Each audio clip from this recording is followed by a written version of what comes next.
For many Americans, the dream of a secure and comfortable retirement is fading. We have a retirement crisis looming in this country. Millions of Americans will retire into poverty.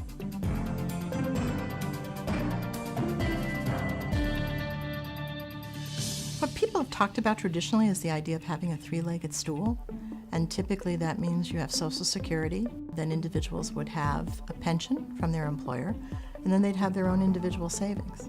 If so many firefighters don't receive Social Security in any event, the three-legged stool doesn't even apply. Their modest public pension is all they have to keep them out of poverty in retirement. The importance of it to me is long-term. That's what I have to live on, 20, 30 years down the road when I'm done is the pension. We don't have Social Security. A lot of people may not know that. To maintain their living standards, a household needs 75% of their income in retirement. The median household income in the U.S. is $51,017. So a household earning the median would need an annual retirement income of $38,263. To receive that income, with cost of living increases and a surviving spouse benefit, you'd have to save $897,874 if you don't have a defined benefit pension or Social Security. But most households aren't even close. And the median family, that's the family right smack in the middle of America in terms of their income, has only $3,000 in a retirement account. For firefighters and paramedics, defined benefit pensions are a lifeline. A defined benefit pension is a lifetime guarantee that after I retire, that I'm going to receive a check every single month. It's money that I've invested. Very large parts of my wages go into that pension system. And when I walk away, it gives me a dignified retirement that I know I can live every month off of. Defined benefit pensions also provide disability benefits for firefighters who are injured and death benefits for the families of those killed in the line of duty. Defined benefit pensions are really deferred wages. Every payday, firefighters and paramedics put part of their paychecks into their pensions and accept lower pay in exchange for having a pension when they retire. I pay more into my retirement than the general public pays into Social Security. Pensions are neither a handout nor a luxury. They are part of the compensation for firefighters in a job where injury or death is a real possibility, and retirement at an early age is a necessity. Firefighters are limited in terms of how long they can work, so it makes having a secure retirement all the more important. But that hasn't stopped Wall Street bankers from trying to profit on the retirement savings of firefighters and politicians from waging war on our pensions. There is a concerted ideological effort to undermine public pensions, to eliminate public pensions. There are billionaires who are spending literally tens of millions of dollars to eliminate public pensions across the country. So John Arnold is one major factor, but it doesn't end with John Arnold. The Koch brothers, the Americans for Prosperity, ALEC. It was pretty much out of the ALEC playbook. It was to, minimize benefits, put new folks in either a cash balance plan or defined contribution plan, to declare that our funds were irreparable, none of which is true. All of these organizations are funded by billionaires who have no worry in the world when it comes to retirement. They have their billions to rely on, but they are ideologically bent on eliminating public pensions, and it's very dangerous. This line of attack is not only meant to undermine public workers, but runs the risk of leaving firefighters and teachers and sanitation workers in poverty.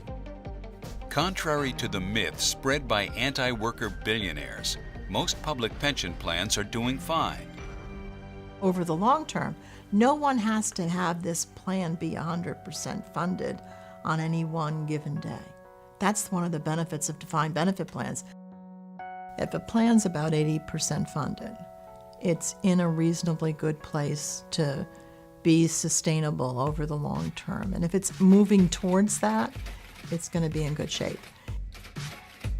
The few plans that are troubled got that way for one big reason. It's because politicians failed to pay into the system year after year. funding corporate tax subsidies or whatever other priority they might have other than the retirement of our firefighters and our public workers. And when they've taken, like they did in New Hampshire, these pension holidays, which the employers didn't pay what they were supposed to pay, the bill comes due, they don't want to pay it. We're willing to keep our promise. We're just asking the city to fulfill theirs.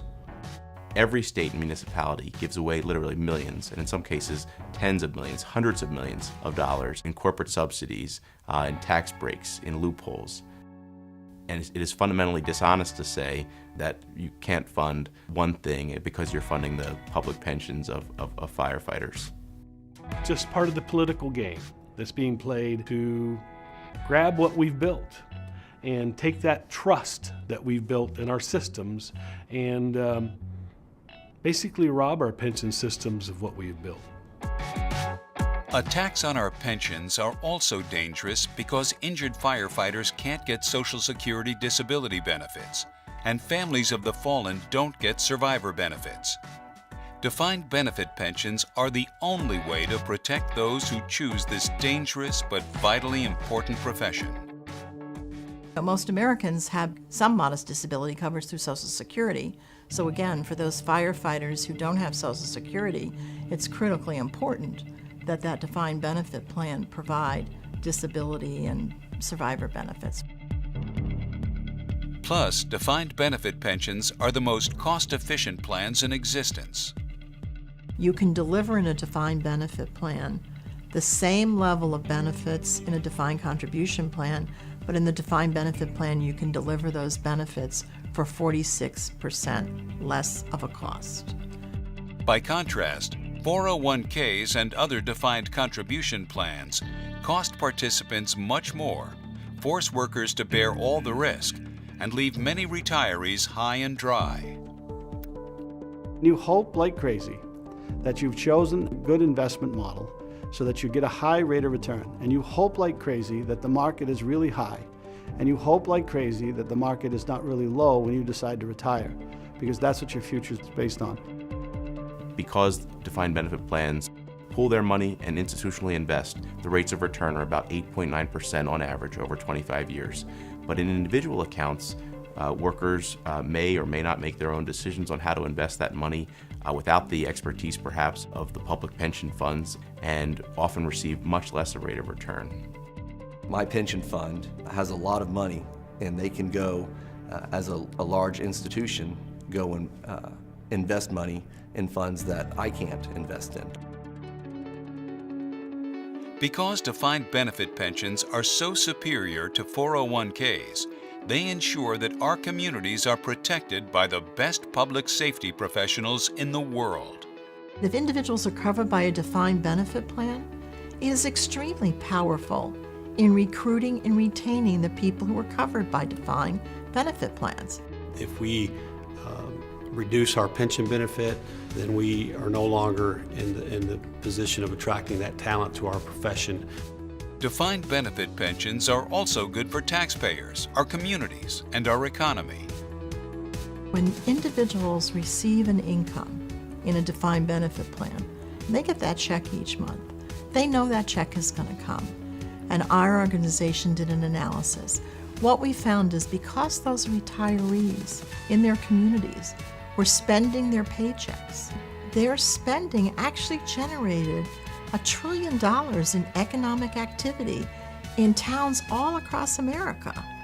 And in particular, that also helped to make sure that there were 6.5 million people still able to work in jobs supported by that spending. Because we are a part of a pension system, after we do retire, we're still going to be able to contribute to the economic climate of any community that we live in. We're not going to be kicked to the social system. For all of these reasons, voters want firefighters and other public safety professionals to keep their pensions. What the public really tells us is they understand, because we've asked them specifically about firefighters, police officers. These people have hazardous jobs. Is it important for them to have a plan that enables them to retire when they need to retire? Resounding majority, absolutely. Despite this public support, there's another threat. Instead of switching to 401ks, some politicians waging war on defined benefit pensions are proposing other schemes that sound more reasonable, but could be just as harmful. In some places, politicians would like to mix a part 401k plan with a defined benefit plan as part of their answer, which is equally dangerous because it opens the door ultimately to close the defined benefit plan and move entirely to a defined contribution plan. Typically what we're finding is when they've switched to these defined contribution plans, individuals will not have enough money. With the proposed cash balance hybrid system, it doesn't have a very good safety net for people in those first few years before they get vested in the system to make sure that they are covered in the event that they do get harmed in the line of duty. The real tell is that the politicians who want to switch firefighters to defined contribution, cash balance, or hybrid plans don't switch their own plans. Virtually every politician is covered by a defined benefit plan. But that doesn't stop their ideological attack on new workers or current workers. Politicians are guilty of hypocrisy. So, what's the way forward?